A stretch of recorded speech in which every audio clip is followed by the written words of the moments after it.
It's one of our biggest weeds on park that we deal with, the lantana. Can imagine, yeah. Greater grass and lantana. It just gets into areas, it's just amazing where you'll find it. Yeah. Walk bloody kilometres inland and there's nothing around, and it's probably being carried there by cattle or something. Amazing. That's it, yeah.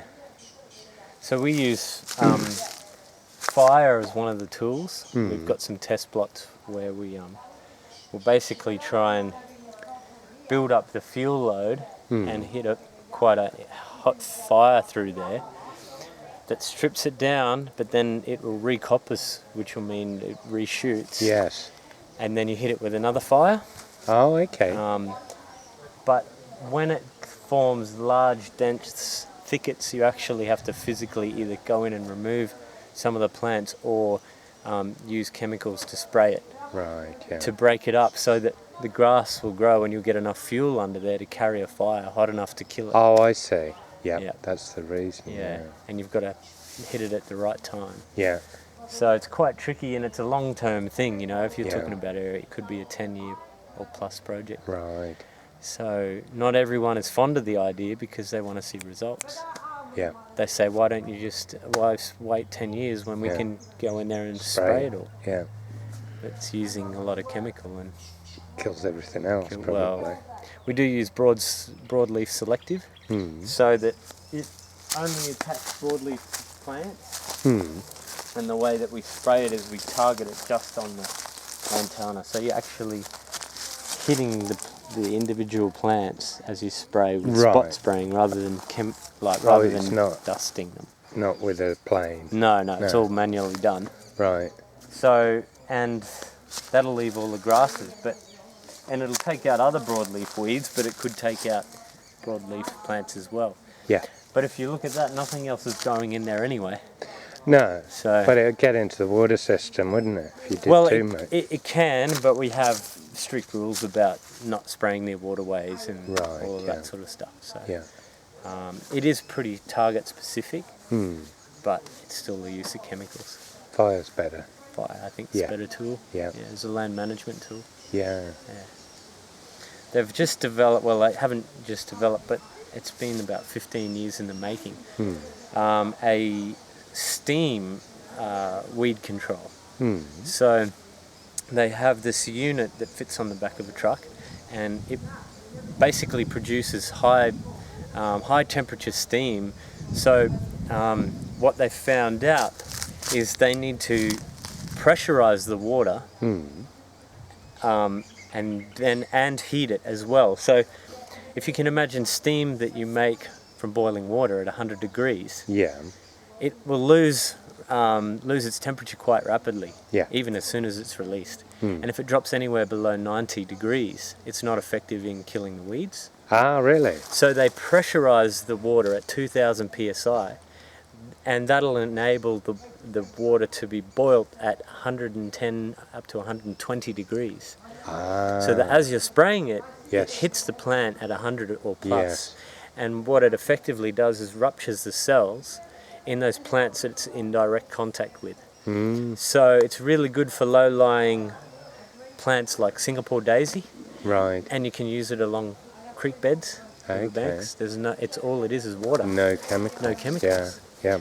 The guy who's invested in it spent 15 years and $1 million plus. And it's only just getting to a stage now where it can be commercially viable. Right. So they're doing test trials around.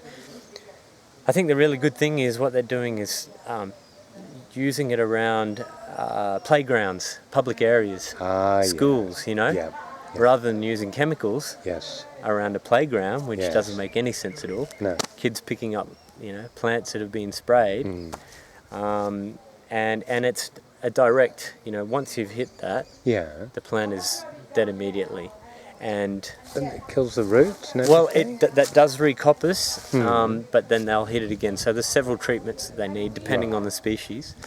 But it's quite effective. And so they have a nozzle. They've got the machine that boils it.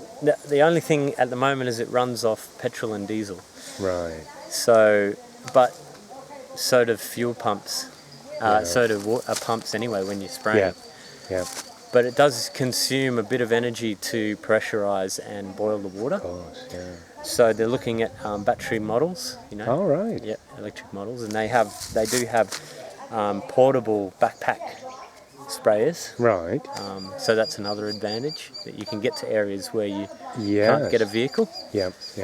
But at the moment it's just a nozzle, and you can either have a direct jet for individual plants, or usually they'll have it's like a stainless steel cover. Yeah. And then with multiple jets. I see, yeah. So almost like a broom or a rake. Okay. And they just apply it for a few seconds on each patch. Yeah. And whatever it's in contact with, That goes. Yeah.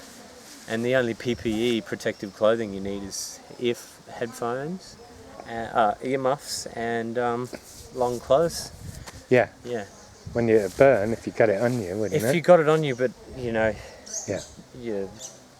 there's not much chance unless No. you put your face in it or Yeah, okay. blasted somebody with it. Yes. Be a pretty nasty weapon, wouldn't it? Yeah, it's a lot better than using chemicals. Yeah. Yeah, chemicals are quite expensive. Yes. I think it's about $360 for a 10-litre tub of Roundup. Right. Yeah. Monsanto's still raking it in then. Yeah. Yeah.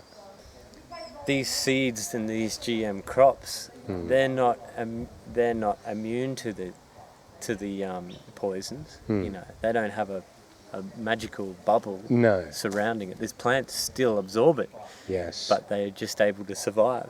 Yes. They're tolerant. And then we eat it. And then we're eating that poison. We're eating fucking Roundup. Yeah. Which has been proven now to... I mean, there are cases of birth defects, but it's using Roundup as a treatment for weeds has become industry standard. It's accepted now that females shouldn't be using this because it'll affect their ability to give birth. Yes. Yeah.